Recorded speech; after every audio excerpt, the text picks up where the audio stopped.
Welcome to the MommyZen podcast with Marianne, Clyde.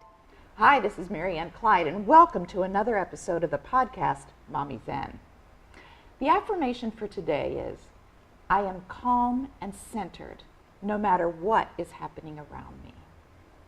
And to help me talk about that topic today is Michelle Kelley, a licensed counselor and founder of Girls Stand Strong. Michelle, welcome. Thank you so much for having me. I'm glad to be here. I am so glad to have you today because Girls Stand Strong is such a huge, impactful organization in our community. Can you tell us how it started?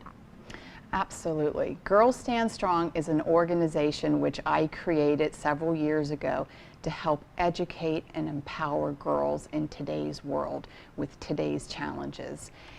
And you were in a practice before with a bunch of other therapists doing Yes. general counseling. Yes. And from what I understand, you found out that Girls Stand Strong was, well, your emphasis was not just girls, but women also, right? Absolutely.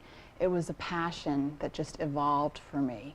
I started seeing a theme in working with girls and women, a theme where girls were really, and women were really struggling with self-esteem issues and lack of confidence. And I really wanted to hone in on this issue and help them build their self-esteem. And it's such an important thing these days because you and I were talking a little bit the other day about bullying. Yes. And how bullying is such a huge problem with, you got bullying on Facebook, on the internet, in person, you know, and I notice with my clients too, I hear it all the time that it's, I don't know if it didn't happen when we were kids as much or if it's more broadly available now, that there are more modes of bullying like Right, internet many and so different forth. faces.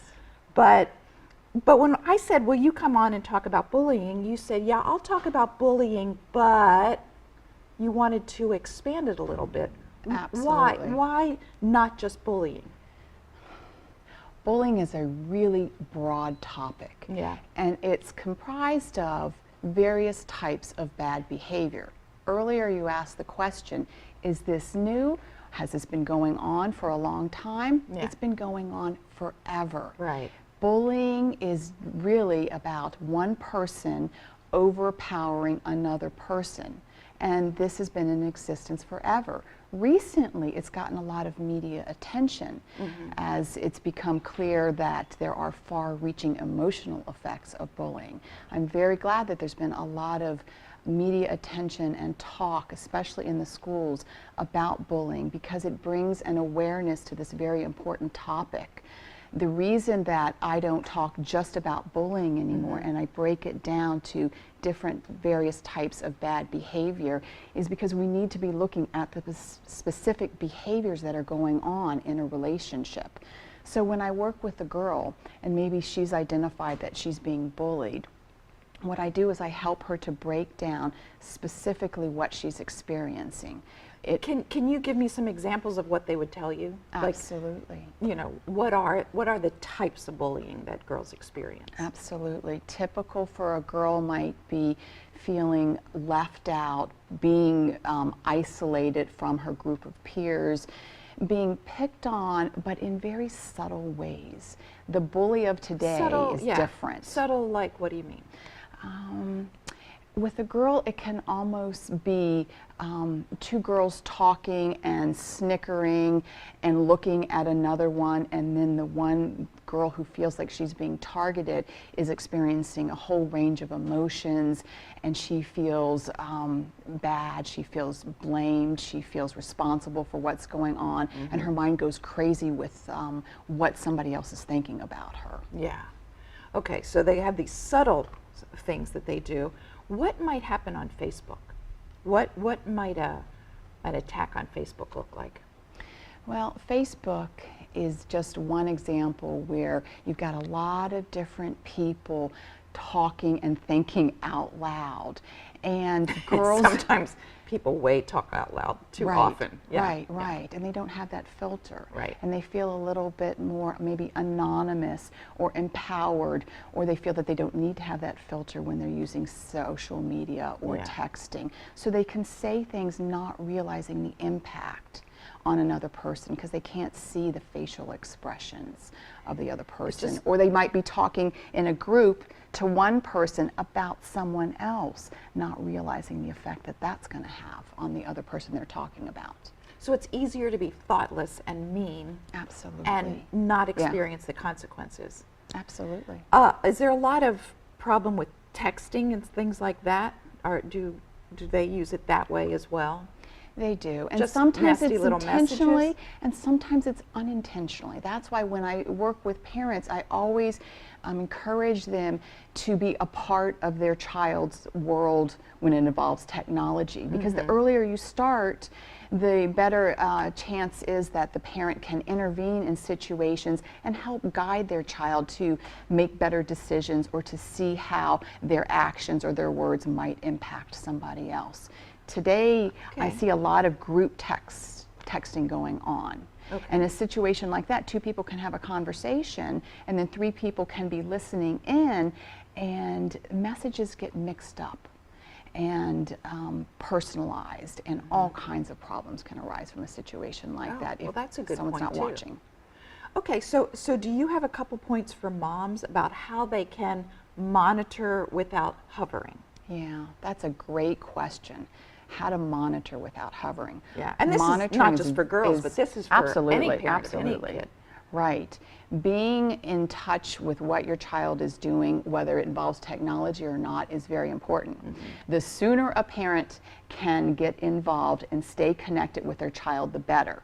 So if you have a teen who's getting into trouble with technology, it's very difficult to have a parent kind of come in there and try and deal with the situation at age 16 or 17. So, When they hadn't monitored when they were 13. But when a child is just being introduced into the world of technology is when a parent should say, all right, this is a privilege, not a right, and with this privilege comes responsibility, and to help teach the child the rules and the responsibilities, and to let the child know that they are going to be involved and watching more so in the beginning, and as the child gets older and earns a parent's trust, then the parent can kind of be a little more hands-off but still stay connected.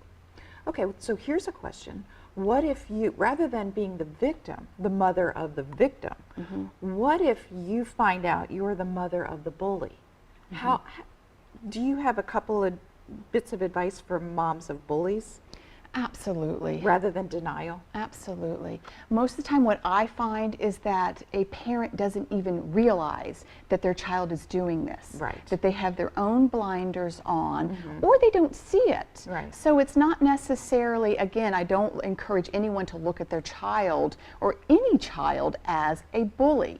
A child might be exhibiting bullying behaviors, right? Because if a child feels labeled in that way, that's really going to affect them negatively. So again, what you want to do is help your child realize that possibly they are acting in ways that are hurtful to other people, and ask them, have a conversation with them and ask them if they've ever experienced that. Because really what you want to do with your child is to help them develop a sense of awareness as to everything that's going on in their friendships and in their world. That means most of us have played different parts in all of our relationships, where we've been felt like a victim, or maybe we've treated someone else unfairly. This is human nature, and girls need to know it's okay to experience a range of emotions, especially in our relationships. Right.